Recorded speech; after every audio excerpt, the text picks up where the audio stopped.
présidé par Dr Blali, à qui nous souhaitons la bienvenue.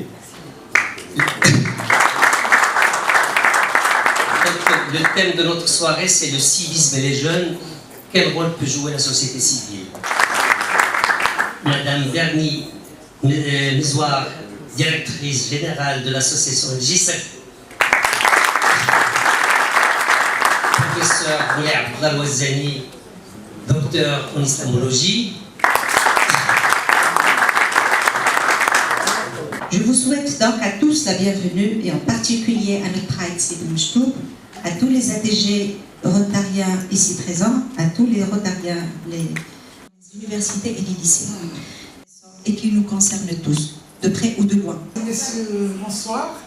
Chers rotariens, rotariennes, chers golfeurs, golfeuses, Madame la Présidente Zohra Benadi, chers conférenciers, je suis vraiment très heureuse d'être ici parmi vous pour parler d'un problème qui me tient aussi, Madame la Présidente, particulièrement à cœur, et dire que notre pays a grandement besoin d'une jeunesse engagée, citoyenne et patriote.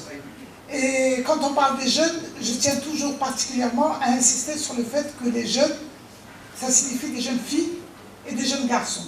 Quand il y a eu une liste nationale pour les jeunes, pour permettre aux jeunes d'accéder au Parlement, malheureusement la loi a réservé cette liste de jeunes aux jeunes garçons. Une grave crise du champ politique. C'était 3 minutes, rotariens et non-rotariens, et de rappeler que je suis honorée en fait de confirmer que le Rotary joue pleinement son rôle ce soir, parce que le Rotary, je vous le rappelle, n'est pas juste un réseau de professionnels qui échangent et construisent des liens de solidarité, mais aussi de création de valeurs économiques, mais c'est surtout des citoyens qui sont là pour servir autrui à travers les actions sociales qu'ils font concrètement sur le terrain, mais aussi à travers la participation dans le débat public, en soulevant des questions qui sont cruciales, comme celle de ce soir, qui, je le rappelle, est la question de l'incivisme et de la jeunesse.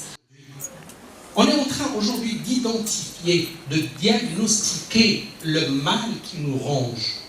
Ça ne sert à rien d'aller parler de choses, ce que j'appelle le confort intellectuel, alors que nous avons aujourd'hui des thématiques, nous avons des maux qui nous rongent de l'intérieur, nous avons des problèmes graves dans notre société et qu'on occulte.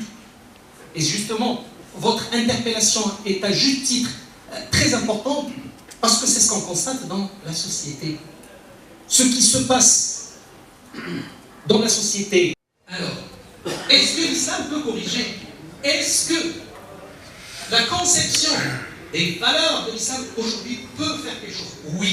Madame Zansrali, pour laquelle je donne l'admiration des années, et monsieur Ouazani, professeur Ouazani, et je viens de voir qu'on a au moins un petit point commun, c'est l'Université du Québec à Montréal. Voilà. Elle est extrêmement d'actualité, parce que effectivement, les jeunes représentent une grande partie de la population du pays, il ne faut pas l'oublier. Et effectivement, souvent on se dit, mais c'est la capitale extraordinaire, qu'est-ce qu'on est en train d'en faire? Et c'est vraiment la question moi, que je pose. À GIS, nous avons un centre qui s'appelle le centre de la deuxième chance, effectivement des petites fêtes, une petite fête. Et là, quand j'ai vu de la créativité chez ces jeunes-là, on parle de jeunes qui sont en abandon scolaire, donc en échec scolaire, qu'on ne peut pas ramener à l'école parce qu'ils ont loupé cette chance-là, mais à qui on est en train de donner une nouvelle chance de vie. Et là, donc ils ont à peu près, je pense, entre 13 ans et à peu près une vingtaine d'années.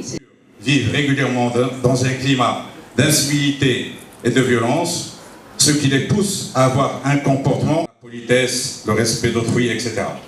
On a même vu dernièrement, et tout le monde en a parlé, vous-même vous en avez parlé tout à l'heure, on a vu des élèves tabasser leurs profs d'une manière sauvage, alors que dans le temps...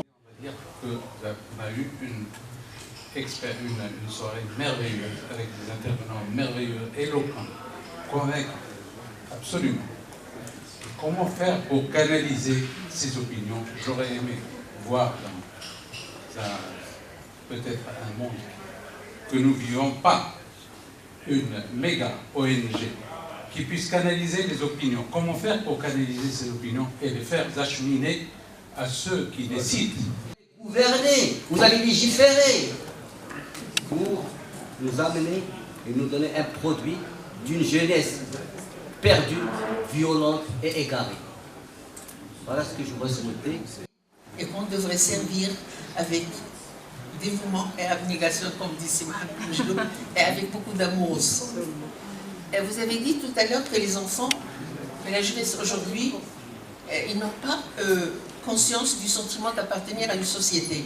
Moi, je pense que ce sentiment naît avec vous, il est inné et il est cultivé, entretenu. D'abord à l'école.